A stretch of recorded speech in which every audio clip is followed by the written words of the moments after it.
அதிமுக ஆட்சியில தான் இங்க இருக்கிற முக்கியமான கட்டிடங்கள் அலுவலகங்கள் எல்லாம் கட்டப்பட்டன.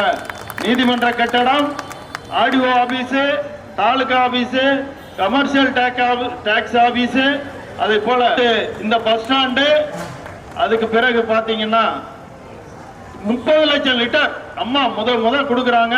பட்டுக்கோட்டைக்கு ஓவர் ஹெட் டேங்க், அது வண்டிப்பேட்டையில் அமைந்திருக்கிறது. அண்ணன் கார்த்திகேயன் தான் அதை முனைக்கெட்டு கொண்டு வந்தாரு. இப்படி அதிமுக ஆட்சியில தான் பட்டுக்கோட்டை வளம் பெற்றிருக்கிறது. நான் சட்டமன்ற உறுப்பினராக இருந்த போது, அண்ணன் அவர்கள் சட்டமன்ற உறுப்பினராக இருந்த போது இந்த பைபாஸ் சாலையை கொண்டு வந்தார். அதே போல பொன்விழா ஆண்டுக்கு 25 கோடி அம்மா ஒதுக்கி தந்தார்கள். இப்படி அடுத்து என்னுடைய காலத்தில் நான் கொண்டு வந்த திட்டங்களில மிக முன்மையானது பதிவாளர் அலுவலகம், ஒருங்கிணைந்த பதிவாளர் அலுவலக கட்டிடங்கள். அதே போல மருத்துவமனையில 4 கோடி ரூபாய்க்கு கட்டிடங்கள். அதுல சிடி ஸ்கேன் மற்றும் எக்ஸ்ரே, டயாலிசிஸ் எல்லாமே நாங்கள் கொண்டுகிட்டு வந்தோம். இப்படி பட்டுக்கோட்டையின் வளர்ச்சிக்கு நாங்கள் பாடுபட்டு இருக்கிறோம்.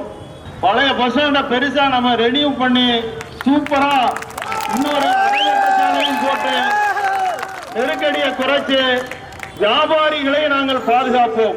பொதுமக்களுக்கு நீண்ட தூரம் பயணித்து இருந்து எவ்வளவு தூரம் போறது பஸ் ஸ்டாண்டுக்கு பஸ் பிடிக்க, நிச்சயமாக பழைய பஸ் ஸ்டாண்ட்ல மிகப்பெரிய பஸ் நிலையம் அமைத்து அந்த அரைவட்ட சாலையும் பூர்த்தி செஞ்சு பாதாள சாக்கடை திட்டம் எதிர்காலத்தில் அதிமுக ஆட்சி அமைந்தவுடன் அரசு கலைக்கல்லூரி கொண்டு வர நிச்சயமாக நாங்கள் முயற்சி செய்வோம்.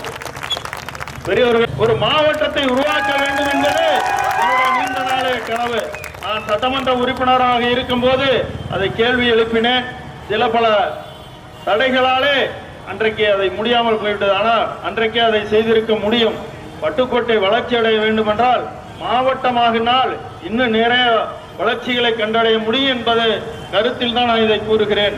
அதை போல கோரிக்கைகள் எல்லாம் நிறைவேற்றப்படும். எடப்பாடியார் அவர்கள் அம்மாவின் கனவுகளை, லட்சியங்களை நெஞ்சிலே சுமந்து இன்றைக்கு இந்த தேர்தல் அறிக்கை ஒவ்வொரு குடும்ப தலைக்கும், அனைத்து குடும்ப தலைக்கும் 10,000, மாதம் குலவிளக்கு திட்டத்தில் 2,000, வருஷத்துக்கு 3 சிலிண்டர், 10,000 ரூபாய் மதிப்புள்ள ஒவ்வொரு குடும்ப தலைக்கும் ஃப்ரிட்ஜ், ரேஷன் கடைகளிலே 1 லிட்டர் ஆயில், 1 கிலோ பருப்பு விலை இல்லாமல் வழங்கப்படும்.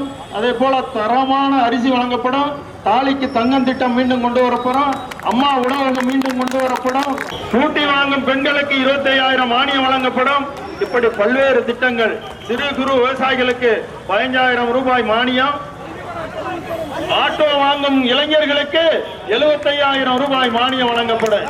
இப்படி அனைத்து தரப்பு மக்களுக்குமான தேர்தல் அறிவிப்பை நீங்கள் ஏற்று இரட்டை இலை சின்னத்திலே வாக்களித்து எங்களை பெருவாரியான வாக்குகளை அளித்து விரைவான வாக்குகள் வித்தியாசத்திலே வெற்றி பெற செய்து இந்த நாட்டிலே நல்லாட்சி நிலவ நீங்கள் எல்லாம் உதவ வேண்டும் என்று கேட்டு அனைத்து தரப்பு மக்களுக்கும், இங்கே குழுமி இருக்கிற பொதுமக்களுக்கும், தாய்மார்களுக்கும், வியாபார பெருங்குடி மக்களுக்கும் நன்றியை தெரிவித்து வாக்களிப்பீர், இரட்டை இலைக்கு ஆதரிப்பீர், இரட்டை இலையை